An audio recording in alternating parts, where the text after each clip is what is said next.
I speak before this Council 20 months into the most ruthless, prolonged and widespread attack against the Palestinian people since 1948. The goal of the Israeli government is abundantly clear: the destruction of life in Gaza. For a year and a half now, our Commission has been investigating the violence in Gaza. We have seen constant escalation and more deaths and injuries. The violence has extended now into southern Lebanon, then Yemen, and now Iran. We have said in relation to violence in Palestine and Israel that security can only come with peace. We say that again now in relation to this new regional conflict involving Israel and Iran. Peace, justice, and respect for human rights are the only ways forward in which the peoples of the region can live in security.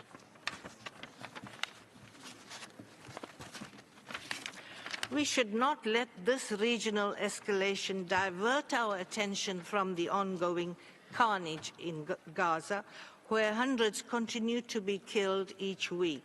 In the last 3 months, the entire population of Gaza was forcibly transferred into small enclaves, and Palestinians were killed while attempting to receive aid, bringing life to its bleakest point to date. Children have paid an unimaginable price. More than 1,300 children have been killed just from the end of the ceasefire on 18th March to date, and more than 15,000 children have been identified as having been killed since October 2023. These are not just intolerable numbers. Each child killed represents a past, a present, and a future that will no longer exist. Excellencies, the report before you today examines attacks on educational, religious, and cultural sites in the occupied Palestinian territory and in Israel. Our findings show that as Israeli security forces killed thousands of children, they also obliterated the education system in Gaza. More than 90% of schools and university buildings in Gaza have been damaged or destroyed, creating conditions where education for children has been made impossible. With the loss of education, Palestinians are also losing their source of stability, of hope, and of a possibility for the future. Israeli airstrikes have targeted educational facilities believed to be safe refuge areas, killing the displaced, including children and women, and deliberately shelled, burned, and demolished schools and universities. The Commission could not identify any military necessity which justifies such actions, and we conclude that these actions show an intent to destroy these facilities in order to curtail Palestinians' access to education in the long term.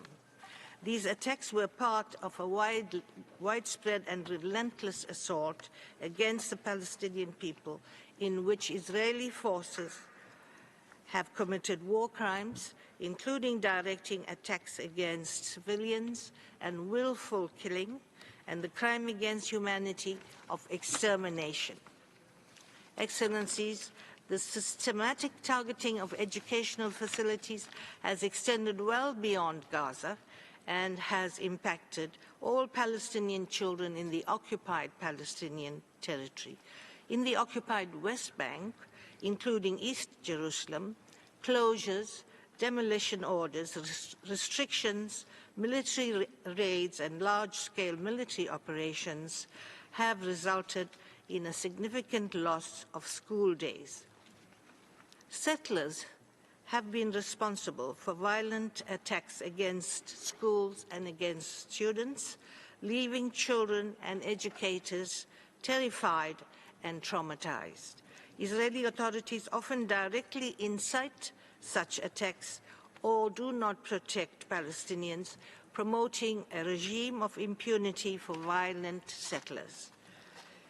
Excellencies, attacks by Israeli security forces have damaged more than half of all religious and cultural sites in the Gaza Strip, part of a wider campaign to destroy civilian targets and civilian infrastructure through airstrikes and shelling. Israeli attacks also targeted religious sites that served as places of refuge, killing hundreds of people, including women and children.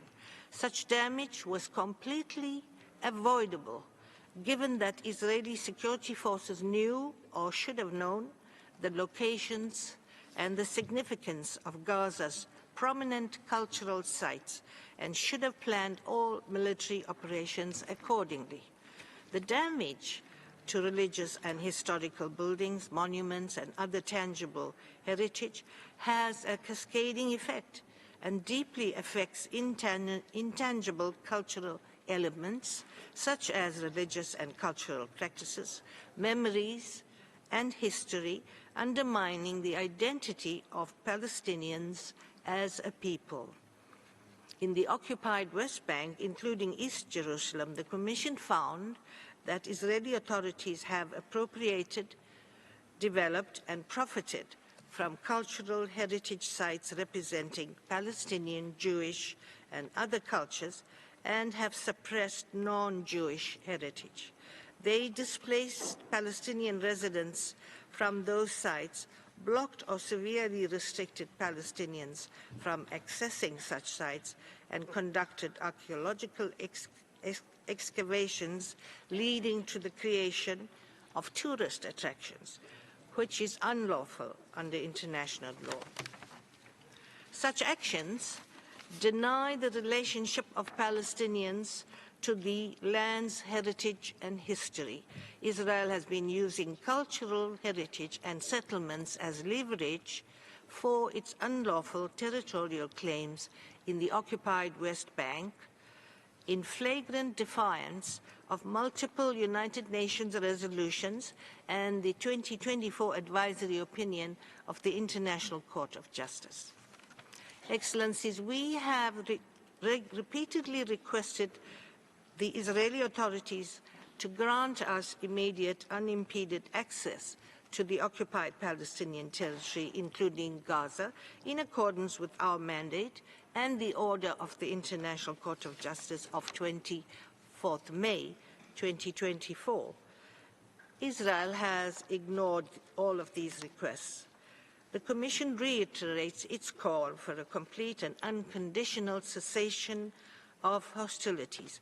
We demand an immediate and full end to the siege imposed on Gaza and the release of all those arbitrarily detained, including all hostages, both Israeli and Palestinian. Attacks against educational, religious, and cultural sites must stop immediately. All parties must ensure the protection, preservation, and development of cultural heritage sites representing Jewish and Palestinian cultures alike. Excellencies, we have emphasized on several occasions that atrocities committed by one side do not justify those committed by the other in reaction. All those who have committed atrocities must be brought to justice and held fully accountable. We have also noted that the October 7th attacks against Israel and Israel's subsequent attacks on Gaza were preceded by decades of violence and retribution, dispossession, unlawful occupation, and denial of the Palestinians' right to self-determination. The extensive physical destruction of Gaza, the dismantling of its educational and healthcare systems, the destruction of housing and infrastructure, and the targeting and destruction of heritage sites, including limiting of access to those sites and the erasure of their heterogenic history, are intended to erode Palestinians' historical ties to the land and weaken their collective identity, thereby hindering their right to self-determination. In line With the advisory opinion of the International Court of Justice, the Commission emphasizes that all member states, individually and collectively, and the United Nations, are under a legal obligation to work cooperatively to bring to an end the unlawful occupation and ensure the Palestinians' right to self-determination. The Commission strongly supports the resolution adopted by the General Assembly last week condemning the use of starvation as a weapon of war, demanding a full lifting of the Israeli blockade on humanitarian aid and insisting on the protection of civilians under international law. It is incumbent on all states to act resolutely to end the slaughter and stop the atrocities. Thank you, Mr. President.